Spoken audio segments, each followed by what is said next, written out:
Hello all, మన happy పేలో KYC complete చేయడం ఎలా? ముందుగా మనం లాగిన్ అయిన వెంటనే కంప్లీట్ చేయని వాళ్ళకి పాపప్ వస్తుంది కంప్లీట్ కేవైసీ అని. ఒకవేళ పాపప్ రానట్లయితే మీరు ప్రొఫైల్ మీద క్లిక్ చేయొచ్చు, ప్రొఫైల్ ఐకాన్ మీద. అక్కడ మీకు కేవైసీ, యూజర్ కేవైసీ అని చెప్పి మీకు కనిపిస్తుంది. ఈ యూజర్ కేవైసీలో మీకు యాడ్ ఆధార్ అని చెప్పి మనకి బటన్ ఉంటుంది. ఆ బటన్ క్లిక్ చేసిన వెంటనే మన యొక్క 12 డిజిట్ ఆధార్ నెంబర్ ఎంటర్ చేయాల్సి ఉంటుంది. సో ఈ 12 డిజిట్ ఆధార్ నెంబర్ని ఎంటర్ చేసిన తర్వాత దీంతో రిజిస్టర్ అయిన ఫోన్ నెంబర్ ఏదైతే ఉందో దానికి ఓటీపీ రావడం జరుగుతుంది. ఆ 6 డిజిట్ ఓటీపీని మనం ఈ ఆధార్ ఎక్కడైతే పాపప్ అయిందో ఓటీపీ ఎంటర్ చేయాల్సి ఉంటుంది. వన్స్ మీకు ఆధార్ వెరిఫికేషన్ అయిపోయిన వెంటనే మీ యొక్క డీటెయిల్స్ అన్నీ కూడా హ్యాపీ పేలో మీకు కనబడతాయి. అదేవిధంగా మీకు పాన్ డీటెయిల్స్, మీ యొక్క పాన్ డీటెయిల్స్ కూడా ప్రొవైడ్ చేయడం జరుగుతుంది.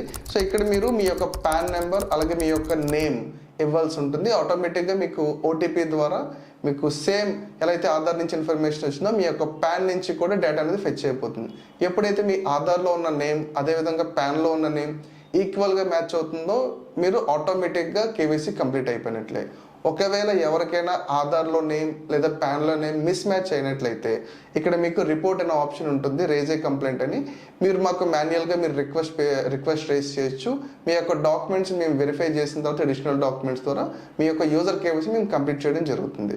So most of the use మేము చెప్పే విషయం ఏంటంటే మీ ఆధార్లో ఎలా అయితే నేమ్ ఉందో మీ పాన్లో కూడా అలా అప్డేట్ చేయించుకోండి. ఎందుకంటే మన హ్యాపీ పే యాప్ కోసమే కదా, రేపొద్దున గవర్నమెంట్ సబ్సిడీస్కైనా గ్రాంట్స్కైనా ఏ ఒక్క ప్లాన్స్కైనా కూడా మీకు నేమ్ అనేది పర్ఫెక్ట్గా ఉండాలి. Thank you.